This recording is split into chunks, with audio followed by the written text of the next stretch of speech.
Olá, boa tarde, pessoal, telespectadores do programa Noite Jurídica. Estamos aqui mais um dia ao vivo nesta quinta-feira, uma linda tarde, né, que está fazendo hoje na cidade de Cabo Frio, região dos Lagos. Hoje dia, vou até dar uma colinha aqui, né? Hoje dia 26 de abril, com mais um programa e um programa mais do que especial. A gente fala muito sobre judicialização, processos, que as pessoas têm que entrar com processos, e a gente nunca explicou o que é um processo judicial, na verdade. Eu posso até estar falhando, pecando pela, para a minha memória, mas eu não lembro de nós alguma vez aqui no programa estarmos debatendo aqui sobre processo judicial, como que faz para entrar com o processo judicial, falar sobre o processo. A gente fala sobre muitos direitos. Ah, você tem o direito trabalhista, você tem o direito do consumidor, você tem que ir lá e exercer os seus direitos, mas nunca, acho que explicamos como que a pessoa vai entrar com o processo, né? Eu queria mandar um abraço antes de apresentar o meu convidado, que eu sempre gosto de mandar, para o pessoal lá da minha cozinha gourmet, né? Delicioso novamente, pude estar com vocês novamente essa semana. E quem não conhece, eu sempre falo e repito isso aqui, quem não conhece não sabe o que estão perdendo. A minha cozinha gourmet fica ali no centro de Cabo Frio, agora está com várias promoções.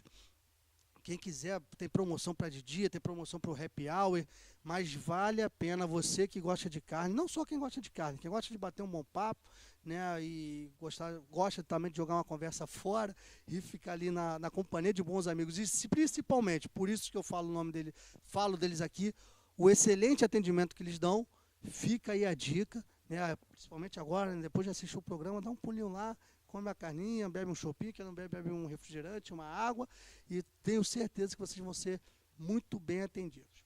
Mas já passando aqui para o meu convidado, hoje um convidado, eu falo mais do que especial, e agradeço desde já, inicialmente agora a presença dele, que apesar de estar com o tempo super atribulado, super comprometido, deu esse tempo, está doando um pouco desse tempo, né, para a gente aqui da Cabo Frio TV, para a gente aqui do programa Noite Jurídica, principalmente para vocês que estão nos assistindo, para explicar sobre processo judicial.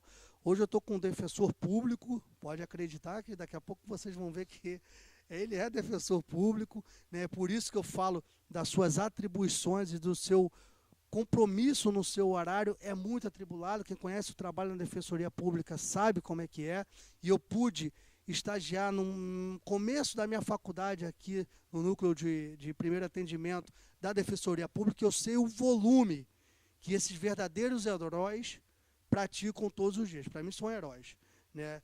Os defensores públicos são heróis em atendimento, em dar conta, porque realmente até não vejo viabilidade como os defensores públicos dão conta de tanto trabalho e com tanta maestria.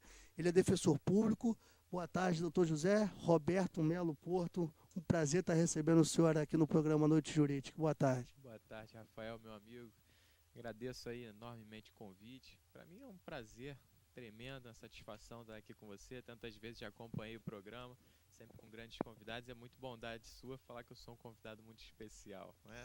Certamente estou ali, se muito na média dos convidados. Queria até suscitar uma preliminar, queria que você me levasse nesse Minha Cozinha Gourmet, porque todo programa que eu assisto tem esse jabá aí, eu tenho a impressão que é um jabá autêntico, né? Então, fica aí o convite. Eu já até prometi aqui, né, Otto, pro pessoal aqui, né, da televisão, ele já até me pediu, pô, você fala do Minha Cozinha Gourmet, fala da carne, fala que é delicioso, você tem que levar a gente. Então, mais um compromisso, né?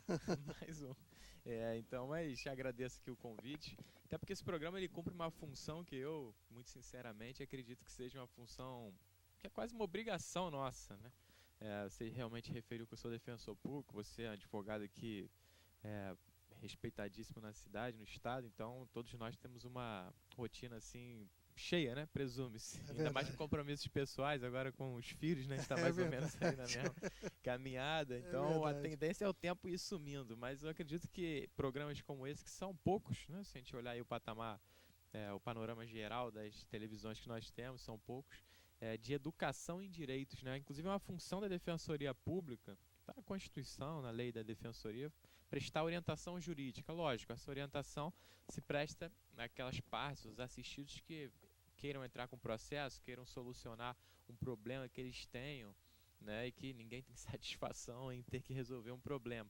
Mas eu acho que vai além, tem uma função de realmente conscientizar a população seus direitos, independentemente de eventual litígio. Então eu acredito que esse programa cumpre essa função, espero que possa servir de inspiração para várias outras emissoras do nosso país. E o YouTube também facilita isso, verdade, né, chegar a mais gente, porque as pessoas precisam saber seus direitos. E a gente está aqui para tentar traduzir toda a firula jurídica, a complexidade, no bom português, para que as pessoas realmente se enriqueçam nesse sentido. É verdade, doutor. E realmente bom você tocar nesse assunto do intuito do programa, e a Defensoria realmente cumpre esse papel de levar os direitos a todos, né, sem discriminação. Né, e isso é um papel da Defensoria, e a Defensoria foi criada, então acho que tem essa função.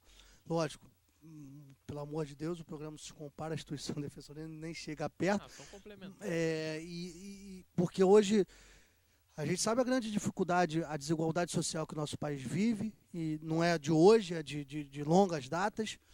E se não fosse o papel da Defensoria estar buscando os direitos dessas pessoas menos favorecidas, está buscando os direitos dessas pessoas, não teriam a quem fazer e a quem recorrer. Essas pessoas, realmente, elas iriam ficar completamente desassistidas. Então, um dos papéis da Defensoria Pública, seja ela da União, seja ela do Estado, vamos falar aqui do Estado, é isso, né? É buscar esses direitos, porque eu falo que Defensoria talvez fosse igual uma emergência.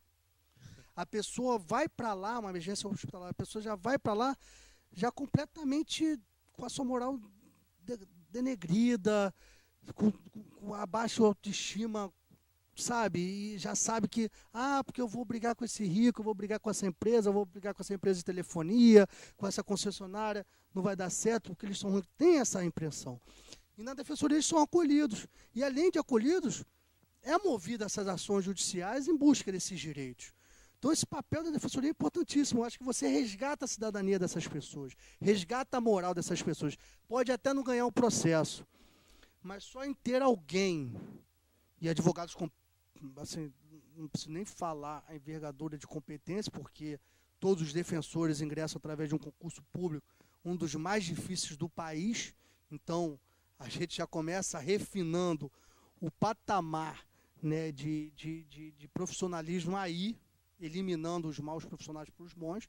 Então, a pessoa que não tem recurso, poder contratar um advogado público desse gabarito, eu acho que ali você já resgata a moral, a cidadania daquela pessoa, mesmo que não ganhe o processo. Pelo menos ela vai ter certeza que vai ter alguém brigando, né, por ela, e alguém se preocupando com essa pessoa, né, doutor? Acho que... Com certeza. É interessante até a gente fazer um parênteses aqui e falar sobre a Defensoria um pouco. Não sei se já teve outro defensor que passou por aqui, enfim, também não é a exclusividade nossa explicar como funciona a Defensoria, mas é interessante apresentar até para a população aí, parte dela eventualmente já utilizou esse serviço público, outra não, e eventualmente pode ter necessidade de um dia ter que se socorrer da Defensoria Pública. Realmente, no estado do Rio de Janeiro, a gente tem um modelo de prestação de assistência jurídica gratuita, através da Defensoria Pública, que é a referência não só para o Brasil, para outros estados, mas até para outros países. Já foi recomendado internacionalmente o modelo da Defensoria Pública do estado do Rio de Janeiro como parâmetro para diversos outros estados e países, para efetivar esse direito a assistência jurídica integral e gratuita. E então, a gente sabe que muitas das vezes, talvez uma diferença que o assistido sinta seja o atendimento em relação ao defensor público, comparando com advogados particulares, que naturalmente têm maior disponibilidade ou maior proximidade, às vezes, com os seus clientes. Talvez esse atendimento fique um pouco distanciado ou não tão fluente com o defensor público, e admito que pela grande quantidade de processos em que realmente a Defensoria atua e é chamada a atuar, de fato, essa é a sua vocação. Mas eu queria deixar bem tranquila a população de Cabo Frio, todos os que nos assistem, quanto à qualidade da assistência jurídica que é prestada. Muitas das vezes, talvez você não possa ter falado com o defensor quando queria, ou diretamente com ele, tendo que passar por um outro funcionário, pela equipe, mas pode ficar bastante tranquilo, descansado, e falo isso com a consciência absolutamente tranquila, de que em todos os órgãos de atuação da Defensoria Pública do Estado do Rio de Janeiro, os defensores são tecnicamente muito capacitados, ao nível dos juízes, promotores, todos os demais atuantes aí nos processos judiciais, e estão cientes das necessidades jurídicas, técnicas, das angústias de cada assistido. Então, embora talvez possa haver esse aparente distanciamento, podem ficar muito tranquilos de que juridicamente estarão sendo assistidos com de fato servidores de altíssimo gabarito e nos seus processos judiciais. Então, fica aqui essa primeira mensagem para todo mundo que nos assiste e precisando de uma orientação ou de eventualmente saber se quer entrar com processo ou não, ou como está um processo, podem procurar os órgãos de atuação da Defensoria Pública, que estão sempre de portas abertas. E com maestria, né? E eu falo, eu estagiei só há muito tempo atrás, né? Porque o doutor José Roberto, ele é muito mais novo do que eu, então, quando eu estagiava na Defensoria, eu acho que ele não era nem nascido ainda. Mas eu estagiei já há muito tempo, doutor, e a gente estava até conversando isso aqui, era impressoras matriciais, era share, assim, tá mais ou menos uns 15 anos atrás, ou 16 anos atrás, que eu estagiei na Defensoria, e já naquela época já era volumoso. Já era um grande volume de processos, um grande volume de atendimentos, e mesmo assim, como o senhor falou, mesmo não podendo talvez a pessoa falar com o defensor, porque muitas vezes as pessoas, porque eu quero falar com o defensor, mas o defensor está fazendo audiência, está fazendo as peças, petições, então fica assim, né, bate e volta, e realmente às vezes não tem como, é impossível, só se ele tivesse um clone, né, botasse ali um clone, nem por videoconferência daria, porque não tem como fazer audiência e atender o assistindo. Então, não, às vezes é impossível o defensor estar presente a todos os atendimentos. Mas, como o doutor José Roberto bem afirmou, sempre vai ser atendido com excelência pelos funcionários ali designados pelo defensor. Doutor, falando na sua idade, né, mas que é pouca, mas isso não condiz com a experiência profissional. O doutor José Roberto aqui, ele é mestre em Direito, doutorando em Direito, né, concluiu o mestrado, agora está no doutorado, defensor público, e está, eu falo que iniciando, que muitas pessoas estão terminando a carreira com todo esse currículo, né, mas está aí iniciando, está galgando os próximos, professor, né, também professor de Direito de Processo Civil, né, com seus cursinhos aí online, né. Como que foi esse ingresso na área jurídica, esse interesse pela área jurídica e essa também não só a carreira acadêmica conciliada também a sua carreira, né, do concurso público, que muitas das vezes as pessoas ficam muito em dúvida. Então, nosso programa, muitas pessoas que assistem são pessoas leigas juridicamente, mas também tem muitos estudantes, né, aqui das faculdades. Então, essa é a curiosidade. As pessoas, às vezes, quem é estudante, quem é estagiário, está falando, nossa, mas ele é tão novo. Doutorando e defensor público e pai. Eu só estou no mestrando e pai. Tô ali mas ainda. você é advogado que dá uma boa compensada aí no trabalho. Mas estou balanceando ali, né, as coisas. Como que foi esse início e essa sua trajetória, né, na carreira jurídica, doutor? A decisão pelo direito, né? Então, esses estudantes já passaram por esse momento de decisão. Bem, lá no ensino médio, para mim, foi algo natural, porque na família tem várias pessoas que já eram da área jurídica, então acho que a gente tende a se espelhar, né? Nos pais, enfim, parentes, assim como muitas pessoas que têm pais médicos acabam seguindo pela área da saúde, enfim. Então, para mim, isso aconteceu de maneira bastante natural, a eleição do direito. Depois, ao longo da faculdade, curiosamente, também comecei a estagiar na defensoria, no 4º período, e nunca mais saí de lá, né? Mudei várias áreas ao longo da faculdade, depois foquei no concurso e eu até brinco que acabei sendo efetivado, porque acabei, né, que meu primeiro emprego, por assim dizer, foi como defensor público e, quiçá, o último, né? Que estou satisfeitíssimo. Então, ao longo da faculdade foi assim. De fato, em algum momento a gente tem que focar para estudar para a OAB, que é uma grande batalha, depois para um concurso público, né? Tem gente que tem menos disponibilidade de tempo, precisa trabalhar para conseguir manter a sua vida, né, seu padrão de sobrevivência. Às vezes é responsável já pai de família, tem filhos, enfim, são realmente, como você falou, que os defensores são heróis, mas mesmo eu vejo até colegas do meu concurso aprovados, esses sim, heróis já com filhos, gente que veio de realmente camadas bem humildes da população e o nível das barreiras é bem maior do que foi para mim, seguramente. Mas depois da aprovação no concurso público, também em paralelo ingressei no mestrado. A verdade é uma só, eu acho que você já deve ter percebido isso. Não tem milagre, né? O tempo é o mesmo para todo mundo. A gente tem que... 24 horas para todo mundo. Eu já tentei dobrar esse prazo com a prerrogativa da defensoria, mas não dá. Então, a gente tem que cortar alguma coisa e acaba sendo bastante renúncia, às vezes no aspecto familiar, pessoal, né? Felizmente, minha esposa é bastante compreensiva e sem elas não é muito pouca coisa, a verdade é essa. Mas, então, eu vejo que o tempo de lazer, às vezes, tem que ser deixado de lado, dormir um pouco menos. As praias, no final de semana. Tentar enxugar o tempo livre, e aumentando também o aproveitamento do tempo. E a gente vê que a gente tem tempo, né? Às vezes a gente administra mal. Então, e também ter uma certa... Deixar o Big Brother de lado. Eu tive que parar com o Big Brother. Então, a gente tem que aproveitar melhor o tempo e também ter um certo grau de coragem, assim, de aceitar desafios, também saber dizer não às vezes. E a gente vai vendo que Deus vai ajudando e a gente consegue tentar manter um bom nível em todas as nossas frentes. Lógico, priorizar, no meu caso, a defensoria pública, que é realmente o meu serviço público, a minha vocação, o meu trabalho, mas também conciliar, aproveitar o resto do tempo com esse aspecto acadêmico, que eu acho que é importante, a gente poder se aprofundar até para prestar um melhor serviço para a população. Com certeza. Né? Então acho que isso também tem uma carga de obrigação nossa. E quem não conhece um mestrado, um doutorado, Deus me livre, eu não sei o que é pior, se é o concurso, se é um mestrado. A gente sempre acha que o mais fácil já passou, né? É verdade. A pressão é essa. Sempre quando está galgando mais difícil. Doutor, eu te perguntei isso, porque também já vou passar para as perguntas, as pessoas estão mandando mensagens aqui.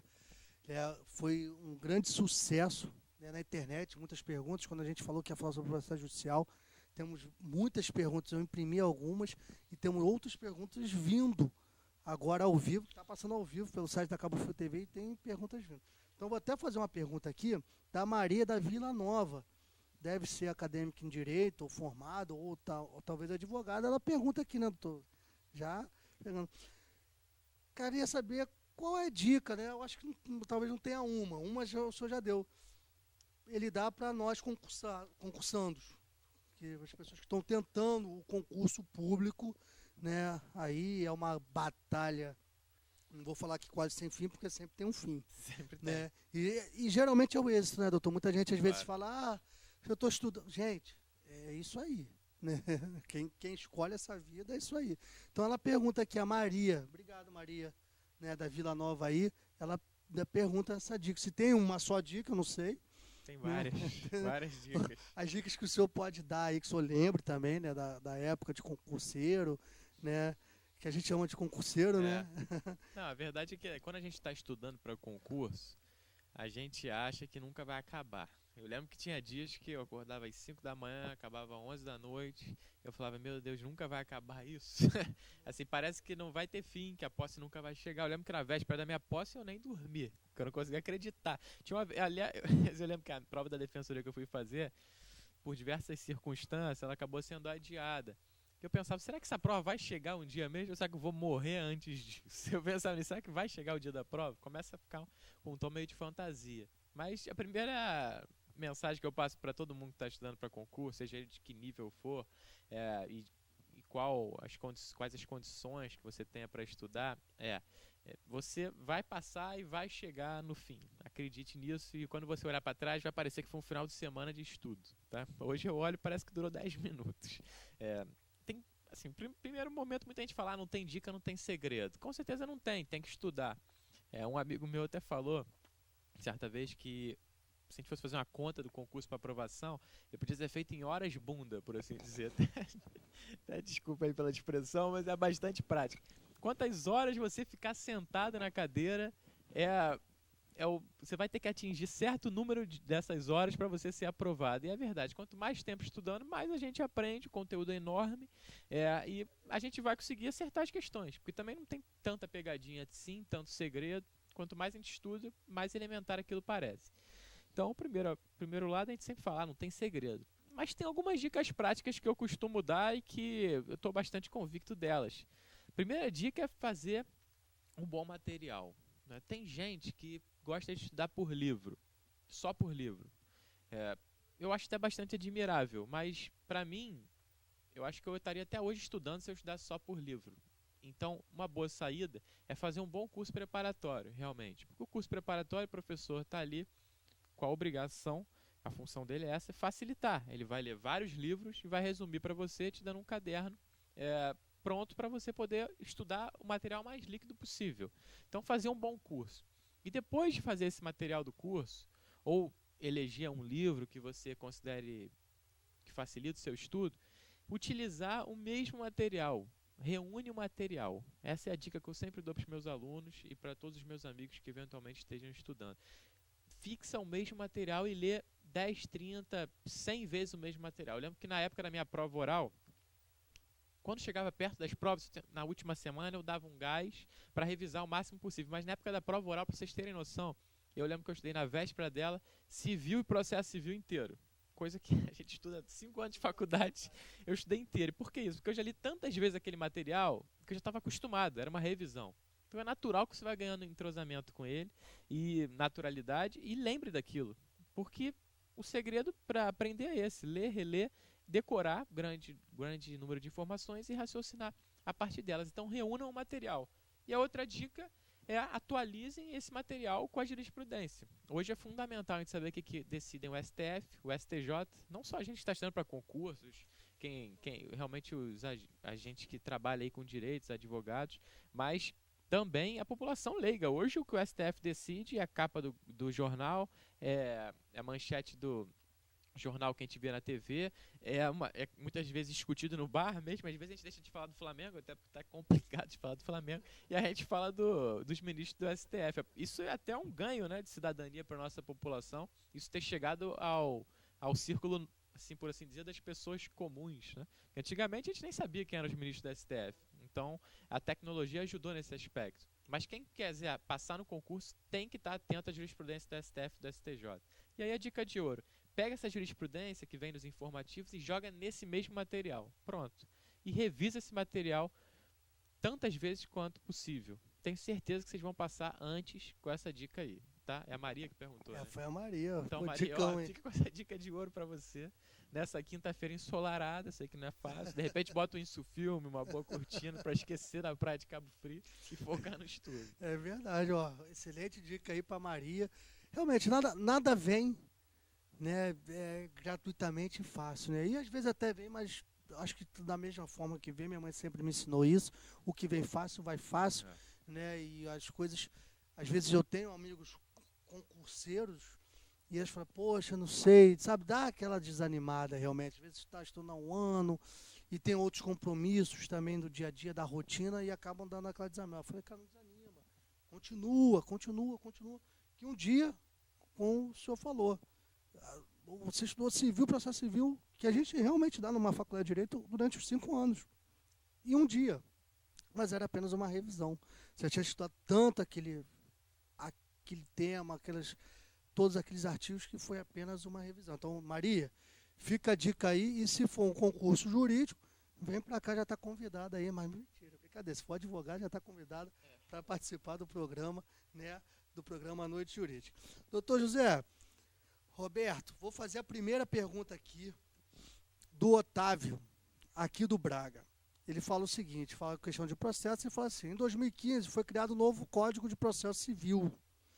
Isso muda alguma coisa para as pessoas em geral? Né? Porque realmente, como o senhor falou aí, é até tema, vou fazer um parênteses aqui, abrir mandar um abraço aqui para o doutor Paulares, que é procurador-geral do município, está nos assistindo também.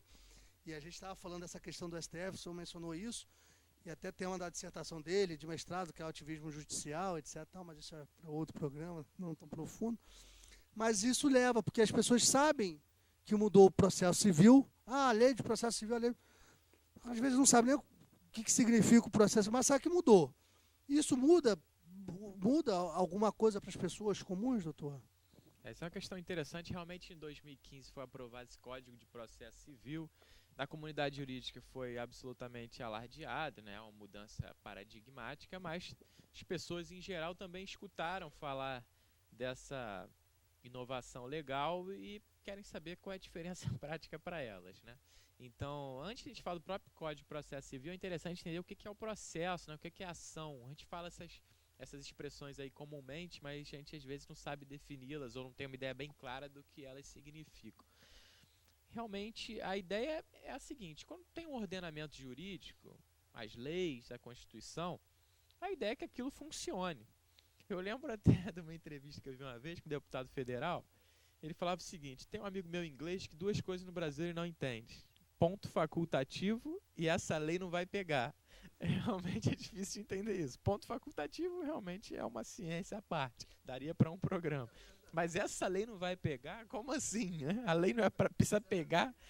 Então a ideia é que as leis sejam obedecidas e que as pessoas, as seguindo, atentando para o seu conteúdo, vivam bem em sociedade e resolvam seus problemas. Mas a gente sabe, pela nossa própria experiência prática, sua de casa, todos nós, que nem sempre as regras são seguidas. A gente tem a dificuldade humana de seguir, já fazer o certo, mas além disso, às vezes a gente desconhece essas regras ou simplesmente quer fazer o errado. Então, havendo essa ofensa a um direito, ou ameaça ao direito, a Constituição diz que a gente pode levar essa ofensa, essa ameaça de ofensa, de lesão a um direito para o judiciário. Então o judiciário está sempre de portas abertas para desfazer essa ofensa a um direito, essa ofensa a uma lei, essa ofensa a algum princípio. Então a forma de levar isso ao judiciário, o veículo com o qual a gente vai levar isso ao judiciário é o processo judicial, que é aquele conjunto de atos mesmo, físicos antigamente, agora eletrônicos, né? Petições, recursos, decisões do juiz. Esse é o processo, um encadeamento de atos, um ato que vai seguindo ao outro, como se fosse um trem mesmo, um vagão. Já a ação é o nosso direito de exigir que o Estado decida aquela questão. Se a gente atenta para certos requisitos, legitimidade, interesse, o que é isso? Eu ser realmente a pessoa que posso discutir aquele direito, porque ele é meu direito, e eu tenho interesse para levar aquilo ao judiciário, a parte contrária não quer cumprir aquela obrigação, então eu preciso que alguém externo, né, a justiça, obrigue ela a cumprir. Preenchidos esses requisitos, a gente tem o direito de ação, de que o Estado, o judiciário, a justiça, decida o mérito, né, o conteúdo, o fundo daquela questão, o problema prático que está acontecendo. Então essa é a ideia de processo e essa é a ideia de ação. E, pois bem, o Código de Processo Civil ele é a principal lei que rege esse funcionamento do processo. Então, com a mudança nessa lei, a gente, primeiro, grandes mudanças dentro do próprio processo.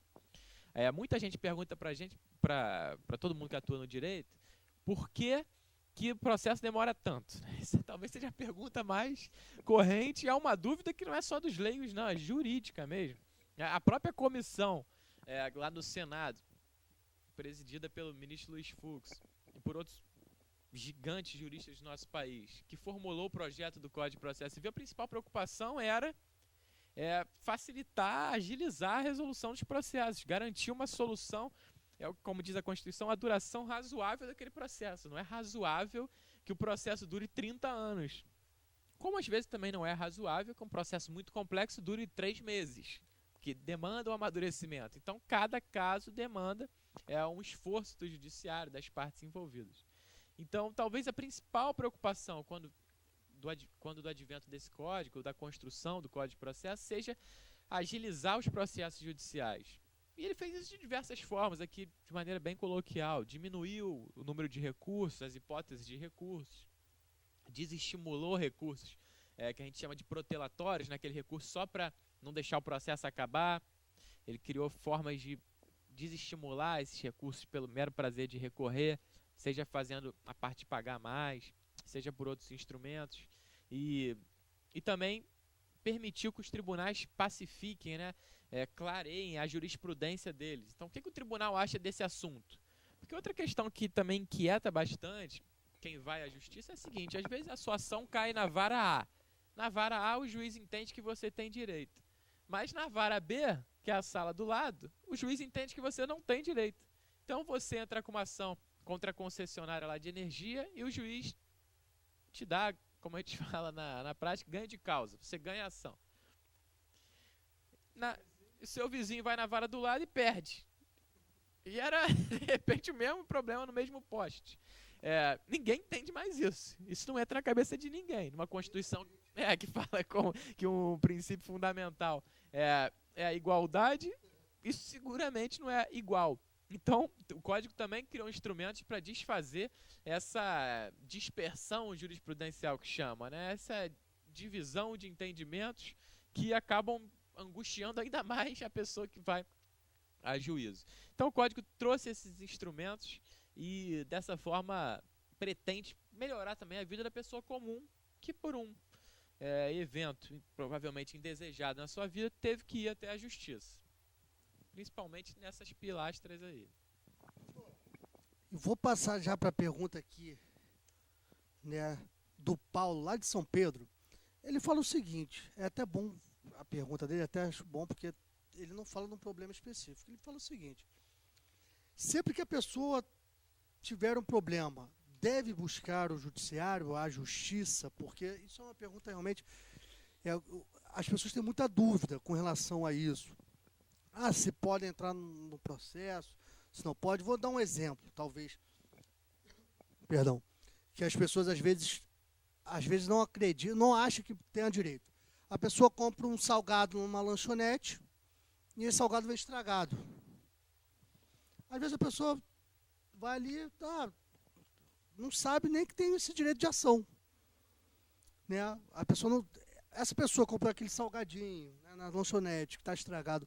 Ela pode, é um problema, né? Que aqui ele fala que sempre que a pessoa tiver um problema, né? A pessoa comprou um salgadinho. Agora, se a pessoa está andando na rua, não, também, mas vou dar outro exemplo. A pessoa está andando na rua, caiu no buraco, furou o pneu, também é um problema da pessoa. Vou dar 3 exemplos de problema, talvez. Vou pensar em mais um. Eu estou tentando pensar algo que não deve entrar. Falta problema, né? Não falta problema. Mas vamos nesses 2. A pessoa foi numa loja, comprou uma comida estragada, ou um aparelho com defeito. A pessoa teve um problema. Ela deve e pode buscar o judiciário, a justiça, procurar os seus direitos, doutor? Como que, explicando aqui para o Paulo, se qualquer problema pode entrar? Essa pergunta do Paulo está até relacionada com a pergunta anterior. Porque justamente um terceiro ponto que eu ia falar sobre o Código de Processo Civil novo é a ideia da prioridade da solução consensual desses conflitos. O que isso quer dizer? O ideal mesmo, o legislador chegou a essa conclusão, está bem claro, o ideal mesmo é que as pessoas resolvam seus problemas, façam um acordo, utilizem alguns meios que a gente pode até falar aqui. Porque quando a pessoa consegue resolver o seu problema no acordo, ela tende a ter um maior grau de pacificação dentro dela própria. Ela fica mais satisfeita. Porque quando alguém externo decide o seu problema, pode ser muito bom, se decidir favoravelmente a você, mas se decide por outra parte, é a pior pessoa do mundo. O juiz não entendeu, o juiz não sabe nada. Tá comprado, enfim. Até o advogado fica comprado nessas horas. Exatamente. Né? Não, meu advogado está comprado para outra parte. Gente, se fosse assim, ninguém mais militava, ninguém mais advogava. Então o ideal mesmo é que as pessoas resolvam os seus problemas, porque assim elas entendem que não dá para ganhar sempre, mas também entendem que elas conseguiram resolver ele da melhor forma possível. Então isso é uma das grandes bandeiras do novo Código de Processo Civil. E aí ele traz o regramento para várias formas dessa solução consensual. Primeiro, a conciliação. 2 partes estão lá envolvidas, tem um terceiro externo, conciliador, que dá propostas. Uma parte quer 10 mil, a outra quer dar 2 mil. O conciliador olha o panorama geral de cada um, as condições econômicas, e fala: só, gente, 10 mil não dá, mas 2 mil também não dá. Vamos de 5 mil, 6 mil? E aí as 2 partes podem entender: tá bom, nem eu nem você, 6 mil. Outra hipótese de solução consensual, a mediação, está em alta. Na mediação também tem um terceiro externo das partes, mas esse terceiro externo ele não vai dar propostas. Então, como assim? Ela está mais voltada para relações já duradouras, de muito tempo. Então tem o pai lá e a mãe, ex-marido e ex-mulher. tem a criança que mora com o pai ou mora com a mãe, mas a própria criança tem o direito de conviver com o seu outro genitor. Mas às vezes, por toda a conturbação que vem do fim da sociedade conjugal, do casamento, da união estável, fica uma mágoa e quem tem a guarda da criança não quer deixar o ex-cônjuge ter contato com a criança. Isso acontece a baldes, né? Na vara de família. De repente, não vai adiantar um conciliador que fale, você vai ficar sábado, você durante a semana.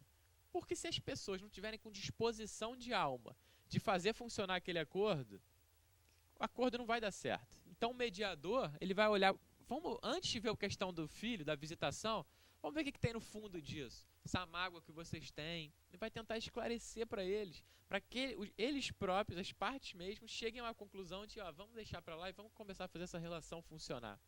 Porque aquela relação não começa ali. Então, o código traz essa ideia de várias soluções consensuais do conflito. Então, por exemplo, se você tem qualquer problema lá no dia a dia, esses que você citou, ou qualquer outro que fazem parte da nossa vida cotidiana aí, a ideia hoje prioritária é a seguinte: tenta resolver esse problema antes fora do judiciário. Trocando-se salgadinho. Respira fundo primeiro. Respira fundo. 10. Vou meter uma ação, calma, porque a ação custa tempo, custa dinheiro, desgasta e às vezes não vai ficar tão claro para o juiz que você tem o direito, você ainda corre o risco de perder. Então calma, tenta solucionar extrajudicialmente primeiro. Na Argentina, por exemplo, é obrigatório que uma pessoa, quando vai a juízo, quando vai para a justiça, prove que já tentou resolver antes. Olha só, estou vindo aqui porque eu não consegui resolver com a pessoa, com a outra parte. Isso até acontece com a gente. Quando a gente tem um problema com um serviço qualquer, a gente liga, tem aquele protocolo, a gente anota o protocolo e já junta na inicial. Isso o PROCON também é uma forma de resolver administrativas extrajudicialmente. O próprio Estado tem esses órgãos. O PROCON é um órgão vocacionado para os problemas de consumidor, mas tem vários órgãos voltados para isso. Então respira fundo, tenta a solução primeiro extrajudicial, que seguramente vai ser melhor em tempo, em gasto, em custo-benefício. Essa é a ideia do código. Eu sempre falo isso, existem também programas nacionais de acordo, de conciliação, realmente, um acordo é muito melhor do que uma briga. O doutor José Roberto ele falou bem, você judicializa uma questão, alguém vai sair perdedor. O juiz dificilmente vai julgar, não, vocês dois têm razão, vamos julgar aqui prorata os pedidos, mas dificilmente, só se também tiver um pedido contraposto, enfim, um vai ser perdedor. Foi o que o doutor José Roberto falou. Se você ganhar, ótimo, excelente, vai soltar fogos, sapatear lá vou fazer um churrasco pro vizinho. Lá na minha cozinha gourmet. Minha cozinha gourmet, ó. Tá com água na boca, hein? Pessoal da minha cozinha gourmet, eu quero minha picanha também. Pô, já tá lá, já até falei com ele aqui, já tá até separado. Mas o acordo é bom que ninguém ganha. Você cede um pouco, a pessoa cede um pouco e vocês conseguem, as pessoas conseguem conciliar aquelas pendendas, aquelas brigas e conseguem. E fazendo um gancho, doutor, nessa pergunta, vou até pular para outra pergunta a respeito de conciliação. A pergunta é o seguinte: até quando se pode buscar um acordo com a outra parte? Essa pergunta aqui não tem nome, só fala do bairro, gente. Aí fica difícil, Fala aqui que é da Vila Nova, mas não tem o nome, mas obrigado aí pela pergunta, mas fala o bairro. Da Vila Nova aqui de Cabo Frio. Até quando se pode buscar um acordo com a outra parte? O senhor já falou que extrajudicialmente, se eu compro aquele salgadinho, está estragado, eu posso na hora falar, está estragado, troca para mim. Aí o rapaz vai lá e troca, a senhora, o lojista vai lá e troca. Resolvi o meu problema. Agora, se eu sou aquele cara, não vou falar tinhoso não, mas vou falar tinhoso, Só aquele cara brigão, vai entrar na justiça, vou lá, bato na porta da defensoria, o doutor José Roberto está lá, me atende e tenta me convencer de não entrar com a ação, mas enfim, entra com a ação, ou um advogado, ou enfim. Eu posso procurar um acordo após ter entrado na justiça com essa ação, doutor? Essa é uma pergunta interessante, está ligada com a outra, realmente. A gente tem aí 3 momentos, gente? Primeiro momento, absolutamente extrajudicial. A gente vai fazer uma negociação com a parte contrária. Nesse caso, o salgadinho, eu chego lá pro dono da loja, para o fornecedor e fala, ó, o salgadinho veio com problema, de repente vocês conseguem negociar ali, ele devolve o dinheiro, você troca o salgado, justiça nem ficou sabendo disso. Segundo momento, eu já busco algum elemento desse sistema, mas ainda fora do processo. Como assim? Eu vou lá, contrato um advogado e a gente faz um acordo, o advogado assina. Advogado das duas partes. Ou eu vou à defensoria, o defensor assina. Esse acordo aí, para a lei, se preencher esses requisitos, ele vale tanto quanto uma sentença do juiz. Então, se for descumprido, você já pode executar direto aquele acordo. O juiz não vai precisar falar se está bom ou está ruim. Se um defensor assina, um promotor assina, um advogado assina, um procurador assina, aquele acordo, aquilo vale tanto quanto uma sentença. É o chamado título executivo extrajudicial, né? Fora do judiciário. Então tem esse segundo momento, já com algum agente desse jurídico, por assim dizer, mas fora do processo. Mas se nada deu certo, você quer entrar com a ação, você ajuiza a ação. Essa é a pergunta, me parece, aí do pessoal de Vila Nova. Só falou aqui o bairro. Agora eu vou falar aqui da Edna. Não, mas aí, dentro dessa ação judicial, o STF disse até recentemente o seguinte, ó, até o final do julgamento do último recurso você pode fazer um acordo. Então a prioridade que o código dá é tamanha para o acordo que até o final do processo você pode fazer um acordo ainda e o juiz vai homologar a qualquer tempo. Essa é a prioridade, mesmo dentro de um processo, e a gente vê na vara de família, vara civil, que realmente até o juiz tenta conscientizar as pessoas e as partes realmente tendem a chegar a um acordo. Pergunta aqui da Edna, aqui do bairro Passagem. Depois que o juiz decide uma questão, é possível mudá-la? Ou não é possível, acabou, vai para casa, triste ou alegre, como a gente também já disse aqui. É possível mudar essa decisão do juiz, doutor? Quando o juiz decide, normalmente ainda dentro do processo, Edna, você vai poder recorrer. Muito bem, então você vai levar para o tribunal, enfim, vai ver com o seu advogado, seu defensor, se vale a pena. Mas imagina que acabou aquele processo então. Tá? O juiz decidiu, o tribunal manteve, mudou a decisão. Você tem ali uma decisão final do judiciário. Essa decisão aí, passado 2 anos, ela tende a ser imutável. Então, o que foi decidido tem que ficar mantido. É a ideia da chamada coisa julgada. Esse é o termo jurídico aí que a gente usa. Não quer dizer que a decisão está certa, que a decisão é a melhor de todas, que a decisão é perfeita. Não, não existe essa pretensão. A ideia é a seguinte, olha, as pessoas precisam de uma segurança jurídica sobre aquela questão. Então, se o judiciário decidiu ela, e a decisão formalmente está perfeita, passou esse decurso de 2 anos, a gente não vai mais mudá-la, seja justa ou injusta. Essa é a regra geral. Tá? Mas em certos casos, certas relações jurídicas, elas podem mudar, ter novos contornos após essa decisão do judiciário. São chamadas de relações continuativas, ou seja, elas continuam após o processo. Exemplo prático, absolutamente prático. Ação de alimentos, o juiz fixa lá 20% do salário do pai. O judiciário mantém. Encerra aquela decisão, tem uma coisa julgada falando em 20% do salário do pai, mas depois o pai perde o emprego. Ou o pai ganha na Mega Sena.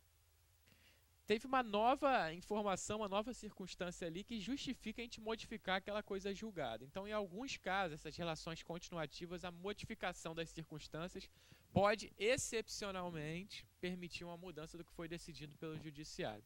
Tá bom? Isso aí você vai consultar lá com o seu advogado, com o defensor público. Mas a ideia, em regra, é que a gente mantenha o que foi decidido. A decisão. Doutor, até te perguntar, se o senhor tem parente ou algo foi em Dallas, nos Estados Unidos. Porque a gente tem uma pergunta aqui, né? Perguntando por que a justiça no Brasil demora tanto. Aqui da Kate, aqui de Dallas. Mas ela é brasileira, né? Porque ela escreve muito bem português, aqui mandando pelo Facebook. Ela tá assistindo aí pela Cabo Frio TV, pelo site. Tem parente em Dallas, doutor? Não tem, não. Então o programa tá internacional mesmo. Ainda por que a justiça brasileira demora tanto, da Kate, lá de Dallas? A gente até ventilou isso no começo aí, né, Kate? Posso responder em português, né? Então, realmente, é uma questão que angustia toda a comunidade jurídica. Tem vários fatores. De repente, um bom fator, uma boa visão desse problema é o chamado acesso à justiça.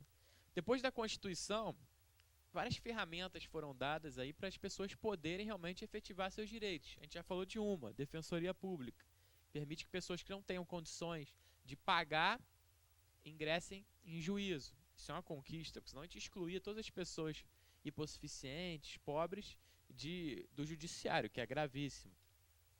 Mas, além disso, outro instrumento que gerou esse aumento de processo e, portanto, uma maior demora para julgamento deles, os juizados especiais cíveis, que por diversas peculiaridades vieram com a promessa de agilizar a resolução de casos mais simples.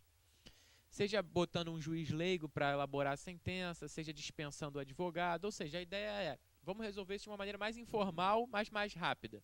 Só que o ministro Gilmar Mendes até falou que os juizados especiais, eles são o fracasso do sucesso. Deu tão certo que começou a dar errado.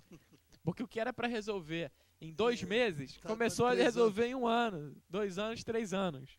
Então a gente vê que esses instrumentos, a boa adesão que se teve a eles, acabam gerando também um volume muito alto. Uma demora maior e como a gente falou, o código traz também promessas de diminuir esses processos repetitivos, otimizar a prestação desse serviço público que é a justiça. Então a gente pode ver essa pergunta da demora não só como alguma forma de negligência do juiz ou do advogado, de forma alguma, ou do cartório, dos servidores, mas com uma consequência do acesso à justiça em geral. Então, a ideia é restrito, né? Agora também a gente tem que ter claro também, às vezes a gente fica numa síndrome de o Brasil não funciona, qualquer lugar do mundo é maravilhoso. Mas a Itália já foi condenada na Corte Europeia de Direitos Humanos pela demora no julgamento dos processos. Nos Estados Unidos também, os casos que vão a julgamento demoram. E são caríssimos, né? São caros. Muita gente acha, porque os Estados Unidos, as pessoas assistem aqueles filmes. Netflix é tudo charmoso. Tudo charmoso, é verdade. E acho que é também igual ao Brasil. As pessoas acham que é simples entrar com um processo nos Estados Unidos. Não, porque lá você viu o advogado que faz, acontece. Gente, os processos americanos são caríssimos. E até bom tocar, doutor, só aproveitar um parênteses. Realmente, a gente tem maneira de importar tudo. Tudo que é importado é melhor. Né? E até os institutos, assim, não vou nem falar dos institutos importados, porque aí eu tenho minha crítica, mas tudo lá de fora é melhor. E, poxa, a gente olha para a nossa justiça, a gente olha para a nossa saúde. Eu acho que, respondendo a pergunta da Kate, ela sabe muito bem, não sei quanto tempo que ela está morando lá, se ela reside, se ela é do Brasil, enfim. Mas nos Estados Unidos, além da justiça ser caríssima, poucos processos, como já mencionado, são levados à justiça. São levados à corte, que são resolvidos administrativamente. Quase todos os contratos você tem cláusulas de mediação e arbitragem. E mesmo quando existe um processo judicial, várias das vezes as partes fazem um acordo antes e não levam ele realmente ao trial, né, que é o julgamento. E é curioso porque lá os promotores, em geral, eles são eleitos. Então, para ele ser reeleito, ele tem que mostrar uma grande taxa ali de resolução de processo. Se ele levasse todo ao julgamento do juiz, ele não ia conseguir alcançar uma boa taxa para demonstrar um serviço, por assim dizer. Verdade. Então, isso estimula os acordos. Às vezes quase que forçados. Para fazer os acordos para ter. Exato, até então, na área criminal também, lá também tem muitos acordos criminais, a pessoa assume a culpa, né, não quer ser levado por júri, ou o direito constitucional de ser levado por júri. Né, enfim, a gente está se aproximando em alguma medida com a colaboração premiada, mas é um sistema diferente. Isso aí. Barbosa Moreira já falava isso, não é assim essa maravilha que todo mundo acha que é. Todos os países têm problemas com a lentidão, têm problemas com a qualidade do julgamento. E o Brasil, até com o advento do Código de Processo Civil de 2015, é um dos países agora referência no mundo em tema de processo. O ministro Luiz Fux vai dar palestra na Inglaterra, nos Estados Unidos, diversas vezes por ano, e é tratado como uma grande referência no mundo. Então a gente pode ter um pouquinho mais de orgulho também, apesar de que as mazelas estão aí e vão ser enfrentadas. E vão ser enfrentadas e sanadas, com certeza, durante um tempo. A gente está com o código apenas de 2015, né? Muito recente. Doutor, o Arthur já até avisou ali, mas eu acho que dá tempo para responder não a última pergunta. Mas depois dessa pergunta do Felipe aqui do Jardim Excelso, eu vou te perguntar, porque eu realmente tem muitas perguntas pela internet, pela página do Facebook do programa, estou recebendo muitas perguntas. E queria perguntar se o doutor tem mídia social, Facebook, o senhor tem? Tenho. José Roberto Melo, com 2 L's, Porto, Instagram, Facebook. Também podem continuar lá com a gente, mandando perguntas. Então, a gente está sempre tentando educar em direitos aí a população. Então, quem está com as perguntas, vou pedir para o pessoal que toma conta do site do Facebook do programa, para direcionar já as perguntas para o senhor. E quem tiver perguntas pode seguir lá. Ainda assim, né, apesar de todas as qualificações, o doutor José Roberto também é professor, né, e cursinho, então eu acho que é até prazeroso, né, estar respondendo, estar com esse contato aí com o público. Mas vamos para a última pergunta aí, que é o seguinte, do Felipe aqui do Jardim Excelso. Eu posso ir à justiça sozinho ou sempre preciso de um advogado? Essa para a gente... Como regra geral, a Constituição fala que o advogado ele é essencial à justiça, né? E de fato então, isso quer dizer na prática que para você estar num processo, você vai precisar de alguém que detenha a chamada capacidade postulatória, ou seja, capacidade de pedir em juízo. Esse alguém é o advogado ou o defensor público. Então, como regra geral, a gente precisa de um advogado. Agora, em certas hipóteses, como a gente mencionou, os juizados especiais, a lei permite que a própria parte tenha o ius postulante, né, o direito de postular. Mas eu, sinceramente, embora reconheça a importância do acesso à justiça que essa exceção garanta, mas eu recomendo, em geral, que se procure ou um advogado ou um defensor público para fazer uma consulta prévia e até para, de repente, dar uma roupagem mais técnica para o seu pedido que pode favorecer, desaguar na procedência dele, tá? Mas existem essas exceções aí no ordenamento. Que podem entrar. Doutor José Roberto, de antemão agradeci inicialmente no programa e faço os agradecer, repetindo os agradecimentos iniciais, faço agora nos finais, né, do término do programa. Realmente foi de suma importância a sua participação no programa. Eu acho que essa é uma das nossas funções, a gente estava até conversando isso no nosso primeiro contato pessoal, né? A sua função já é institucional, já é seu, né? Verifica, não digo nem institucional, porque já dá para perceber que essas funções de acessar as informações das pessoas não é somente da instituição defensoria, mas sim do José Roberto, porque além de defensor, ele procurou o mestrado, procurou o doutorado e é professor. Eu vou falar da área do magistério. Quem é professor, ele está sujeito a isso, ele se presta a acessar e a passar as informações para as pessoas. Conciliados à instituição da defensoria, acho que ele fez podemos dizer, um amor perfeito, né? Assim, uma harmonia perfeita entre, né, essa vontade de estar acessando. E o programa Noite Jurídica hoje se engrandece com a presença do senhor aqui, com a presença dos colegas que também já passaram por aqui, que vem numa quinta-feira, às 17 horas, um programa ao vivo, sem saber das perguntas. As perguntas são enviadas durante a semana, né, pelo site do Facebook. Eu fico sabendo das perguntas assim, minutos antes do programa, que eu pego as perguntas que a produção me passa e faço as perguntas aqui e vocês se desenvolvem super bem. Então, isso, assim, a sessão do seu tempo é de suma importância. Não para mim, para o Rafael, mas sim talvez para o Orton, para o Ezequiel, para as pessoas que estão nos assistindo, né, para os espectadores aqui da Cabo Frio TV, para o pessoal da internet, o pessoal que vai ver esse programa no YouTube, no canal do programa Noite Jurídica, amanhã, né, se Deus quiser, né, Orton? Amanhã já vai estar no ar no canal, dependendo do Fabiano, amanhã. Então, amanhã à tarde, as pessoas vão poder reprisar esse programa, né, durante quantas vezes quiserem. Então, essa função foi excelente. Espero, eu sei que o senhor está nos deixando, né, deixando a região, né, mas espero poder contar mais vezes com a sua participação aqui no programa, né, que obtive elogios até da minha esposa está me assistindo também, né, falou, nossa, o programa está ótimo, está excelente. Então, um beijo, Patrícia, que também é advogado, também é da área, né, e gostou do programa, você vê, né, atende a qualquer público, atendeu a qualquer público. Então, eu queria fazer um agradecimento aqui, não em nome do programa Noite Jurídica, o programa não é nosso, né, mas em nome da sociedade, não só cabo-friense, mas como a sociedade que hoje te assistiu e vai poder reprisar esse programa dessas informações tão valiosas, né, para a cidadania, para o exercício da cidadania das pessoas.